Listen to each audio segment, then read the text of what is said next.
Ipinahayag ng Armed Forces of the Philippines o AFP na hindi naging miyembro ng Philippine Army o CAFGU ang humarap na testigo sa Senado kahapon ukol sa extrajudicial killings na si Edgar Matobato. Wala rin umano sa intel records ng AFP ang sinasabi nitong international terrorist na nagngangalang Sally Macdum. Ito ang balita ni Brian De Paz.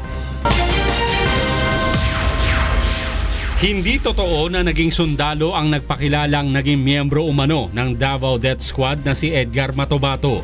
Ito ang pahayag ng Armed Forces of the Philippines matapos banggitin kahapon ni Matobato sa Senado na siya'y naging miyembro ng CAFGU o Citizen Armed Force Geographical Unit. Ang CAFGU ay irregular auxiliary force ng AFP. Nagsagawa mismo ng pagsisiyasat ang Philippine Army at pinabulaanan ng pahayag ni Matobato.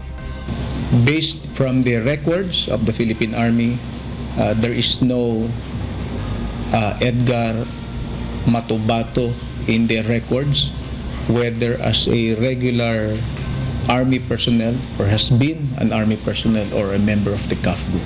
Ayon sa protocol ng AFP, kung aktibong sundalo si Matobato ay agad nila itong malalaman dahil kinakailangan muna itong mag-abiso na tatayong testigo sa investigasyon ng Senado.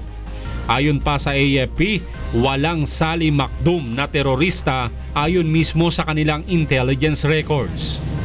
With regard to one Sally Macdum, we have verified our records. I have just consulted with our personnel and office in charge of files like this. Ayon sa kanilang record, walang pangalang Sally Macdum sa listahan ng mga sinasabing terorista na nasa sa ating records dito sa Pilipinas or sa Philippine Armed Forces. Wala pang natatanggap na imbitasyon ng AFP mula sa Senado upang ipahayag ang kanilang ginawang beripikasyon sa mga sinasabi ni Matobato. Ayon kay Colonel Arevalo, walang demoralisasyon sa mga sundalo ng bansa dahil lamang sa mga bintang ni Matobato sa kanilang Commander-in-Chief na si Pangulong Rodrigo Duterte.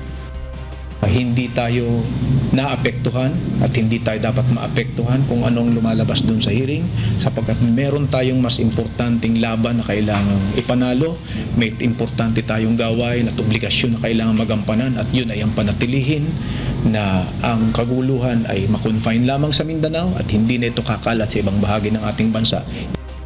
Brian De Paz, UNTV News and Rescue, Camp Aguinaldo.